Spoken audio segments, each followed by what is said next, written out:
Hello all my furry friends, it's me, Count Draven Batsworth, your friendly neighborhood bat furry, and welcome back to my YouTube channel. It's been a while, huh? Well, I've been very busy, but I am excited to get back into making content again. I think you guys are really going to enjoy what I've got going on today, because one thing I've always wanted to do with this channel was make lists of things based around the furry fandom, furry things, that sort of thing, you know? So I thought, what not better way to start than to look at our canine friends, our animal companions, and make a list on furry companions. We all have our pets, we all have our partners, we all have our canine companions that we go about with, and what about in media? Who are those furry friends that we can turn to in dire times of need, or maybe just to try and unwind and unstress? Who can we turn to for help? Well, I've been thinking about it a lot, and I actually thought there are loads of companions that I remember from my favourite shows, or cartoons, or shows, or TVs, films growing up, and I wanted to give you guys my thoughts on who I thought are the best companions and why. Now, before I begin, I want to lay down some ground rules for this video. The first rule is that it has to be a pairing between human and animal. So, when I'm talking about furry companions, I mean the sidekick of a human.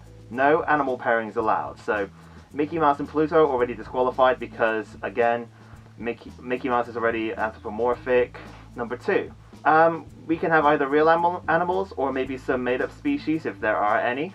Number 3, absolutely no Pokemon on this list. I know, I'm sorry, it's disappointing, but that's because I thought I would do my own separate list on my top 10 favorite Pokemon of all time.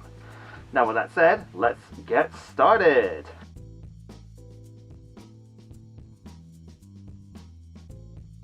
Salem Saberhagen from Sabrina the Teenage Witch.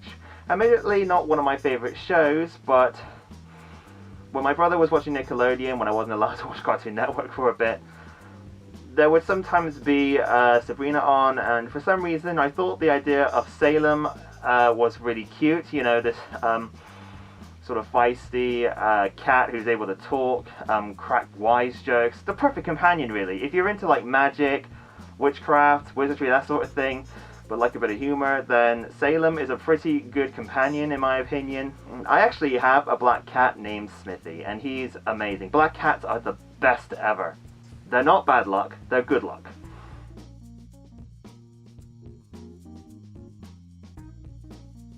Scooby-Doo. Now, I know, Scooby-Doo is the main character of whatever he's in, but let's look at this logically. Whereas Sonic the Hedgehog isn't always about Sonic himself, Scooby-Doo isn't always about the great dame known as Scooby that can talk and crack jokes and likes food a lot. Well, the other characters are important too, like Shaggy, Fred, Velma, Daphne. They're all important, and Scooby is just the perfect comic relief for people who just need to take the edge off if they're not too scared from the weird spookiness of the show. I mean, I don't think Scooby-Doo is really all that scary, but I do think he's funny. And although I don't watch a lot of his shows anymore, the fact that he survived from charm alone for as long as he has is just incredible to me.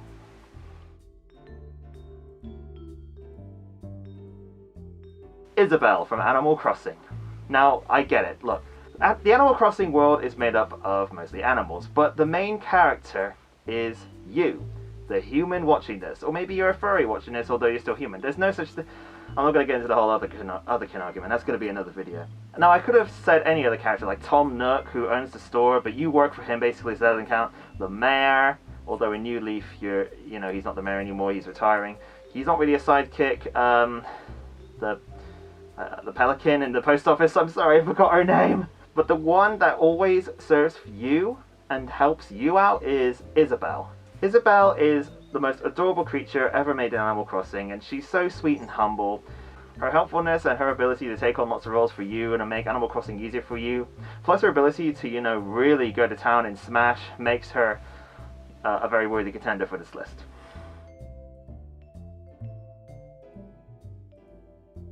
Before I go on to the rest of the list, I want to talk about an honourable mention. Garfield.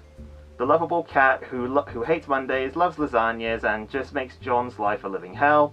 Walks around with Odie. I mean, starting life as basically comic book sketches really resonates with a lot of people, and through his characteristics alone has become an icon for many, many years.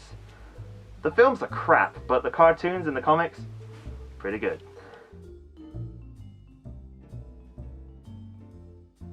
Happy from Fairy Tale, the angel cat that goes around everywhere, flies around, always happy, always cracking jokes, just incredible. I don't know, his undying optimism just really makes me feel good, warm and fuzzy inside.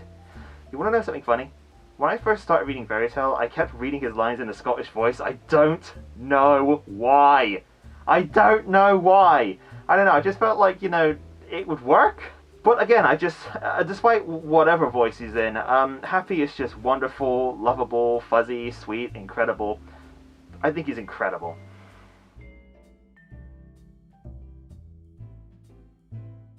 Gromit.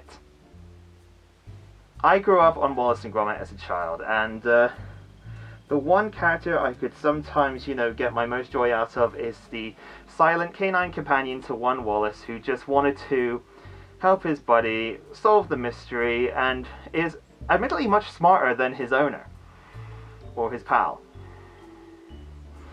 You know, who owns who, you know what I'm saying? I mean, I think down to the facial expressions alone, just down by how he can just convey emotion without needing a mouth or like dog howls is just amazing. I mean, I think Nick Park and I think Urban Animations are geniuses when it comes to bringing these characters to life onto our screens, and I collect the Wallace and Gromit DVDs and like DVD games, video games, sometimes a bit of merchandise here. I got some toys up on top of my cabinet. But again, Wallace and Gromit is just one of those shows that even if you're not British, you can just sit down and watch for half an hour. And even the film, Curse of the Were-Rabbit, where they go full into depth with all these characters. But the main focus is always on the two, Wallace and Gromit, and just their adventures together. Gromit always coming in to save the day, which is just... Oh, this is why Gromit is my number one, because he is everything you want in a dog. And that's it for my video. Did you like any of my choices? Would you make your list any differently? Please leave a comment, let me know. I'd love to know what you guys think, your thoughts. And thanks for watching this video, guys. If you want to see more, then please follow my social medias at DravenFuzzyB on Instagram or at DravenBat on Twitter. Don't forget to like, share, and subscribe. And, you know, just keep on being awesome, you fuzzy fuzzbutts. Until then, thanks for watching, and I'll see you all soon. Bye!